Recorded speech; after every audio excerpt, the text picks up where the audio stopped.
Hello friends, my name is Kari. This is Tiger Lily Designs. Welcome. Today, are you ready? It's time to make some cording. So what we're going to be doing today is, see the little cording? Custom cording I use on my ornament finishes. Here's one, and then here's another one. You can do the same thing. So I'm going to teach you how I make cording using a power drill. Yep. A power drill and DMC. So friends, if you're a cross stitcher or a needle pointer or an embroiderer and you do your own finishing and you make your own cording, you might have heard of the Kari cording maker tool. Fantastic. It was great until I dropped it on the floor and it broke. You see the little fishing hook line, cranky doodah, gone? Yep, it broke, fell on the floor. So when that happened, I was like, you know, I could just buy a new one, but instead, let's do something better. So what you're going to need to make cording the Tiger Lily way is a power tool. You need a power tool. And then I got a cup hook from the Home Depot. Cup hook like that. The size doesn't really matter, but do you see the similarities? Yep. So you need a power drill with a cup hook in it instead of a screwdriver or a drill bit. The drill doesn't matter. It's just the power part. And then you're going to need some DMC. Okay. I make my cording just full skein. So if you want to make a 2-color cording, you need 2 skeins of DMC. That's what I do. And the last thing you're going to need is a counterweight. Yep. I'll show you what we're going to use it for, but really it can be anything you want. What do I use? What did I just pull? I pulled something from the studio. You don't need anything special. So I went and I got one of my binder clips, a tiny little one, and added my heaviest scissors to it. That's it. It's just going to be a counterweight for the cord to spin. I'll show you how we do it. Let's get started. All right, friends, the first thing we're going to do is talk about math, but don't get scared. It's going to be fine. So I want to talk about math and numbers and how much do you really need? So like here's 3 different cording finishes, right? So this is a 4.5-inch pillow. This is about a 3.5 by 4.5-inch flat fold. And this is a 4x4 pillow and I use the cords all for my hanger tags. Now, if you want to conserve your floss, then you can do the measurements and you're going to measure around the perimeter, times it by 4, add the length of your cord, do all that math. I instead don't do that. I just get 2 skeins. I'm going to make 2 skeins. I'm going to use the whole floss. I'm going to have a little extra, but I know myself, I am not going to manage 2 feet of green 700 to add to a project somewhere else. It's just easier for me to get 2 full skeins, make cording using these 2 skeins, and that's it. So that's how I do it.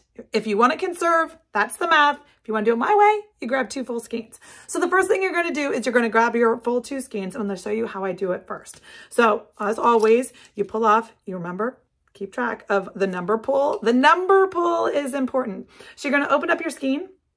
And then what I do is I open up in a circle and I put it on my wrist.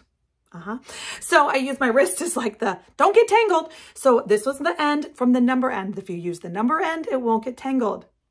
That's important. Otherwise, you're dealing with kind of a hot mess. So now what you're going to want to do is you're going to take this and you want to measure 105 inches. Yep, 105 inches. You only have to do it once to get the 105 inches, and then I'll show you what we do. All right, so this is 105 and I cut it once. And so now I've got 2 ends. And now what I'm going to do is I'm going to make 2 more 105s. And this is why I have my wrist. And I just go like this and it's easy breezy. And then I'm going to get my second 105. Perfect. There's my end. I'm going to cut it. I'm going to hold it so I don't. And now I'm going to make my 3rd one. So for my cording, you're going to need 3 lengths per color. So I use the 105. That's the math for the full skein. So like I said, I only had to measure the 105 once because I'm using the other 2 to run up against it. So you can see it comes up right to the edge. So the 105 uses the full skein. So now I've got a length of red, 105, and it's 3 full strands, the 6-stranded floss 3 times. So I'm going to do that with my second color.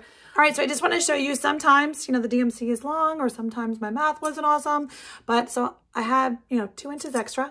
Fantastic. So now I've got my green and my red, 105 length, 2 strands. So the first thing I'm going to do is I'm going to knot at the end. So I've got my 2 ends of the green and I'm just going to do a little slip knot. Okay, just that easy. Now I got a knot on this end and I got a hoop loop on this end. So on the loop end, you're going to take your red, which you have not knotted, right? And you're going to slide it in like that. So it's going into the loop. And now you're going to knot the top of your reds that are inside the loop of the green. So you're going to come up to the top and make sure your ends match, knot it. It doesn't really matter if you have a little extra at the end, at the top, you use the whole skein. That's the great thing about not being super perfect. You're going to have extra unless your pillow. So like I said, this one is 4.5 by 4.5 inch square and a nice generous loop. I had maybe 3 inches, 4 inches of cording left. So this is about the maximum size you could do. Maybe a 5 by 5, maybe. But that's a big old pillow. Pillow / ornament. So now I've got 2 loops and I'm going to show you what we do next. All right, friends, welcome to a different view of my studio.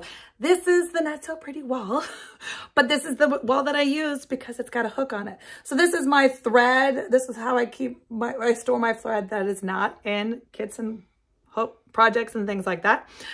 Silk, overdyed, Mose silk, all the things. Anyway, so up there I have those same cup hooks I put inside a frame. I've shown that on before. But what I have done is I have gone and hooked the red, the end with the knot, on one of the hooks up there.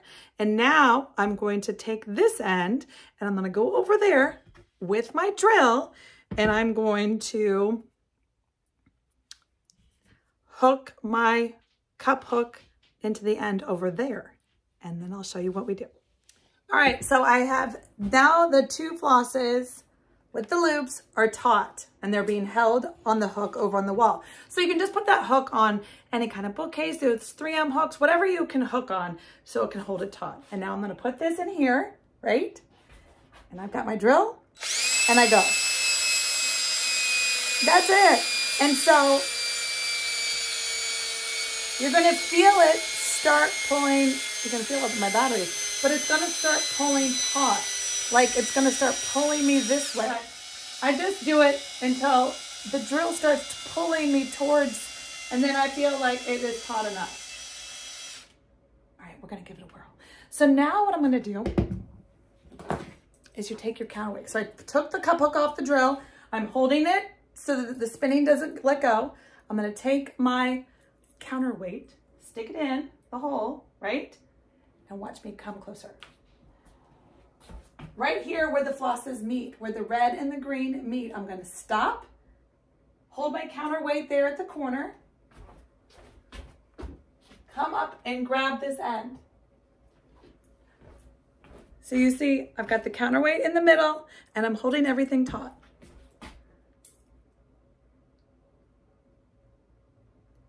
It's spinning. Fantastic. And you just keep going, so the spinning just kept going around and you just let it keep spinning and you watch your counterweight until it's done spinning and then it would start going the other way. And that's it. So all I'm gonna do is then tighten it up, run it, and you can see it is ready to go. That's it, friends.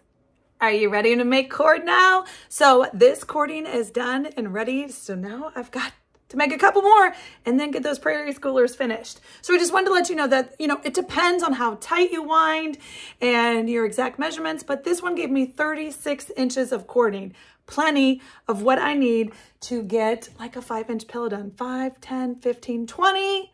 And then I've got some loosey-goosey at the top, so plenty. You could maybe even do a 6-inch, 6 times 4, 24. Yeah, a pillow, it all depends. So this gives you 36 inches of cording ready to go. So I hope this helped you. And until next time, friends, happy stitching.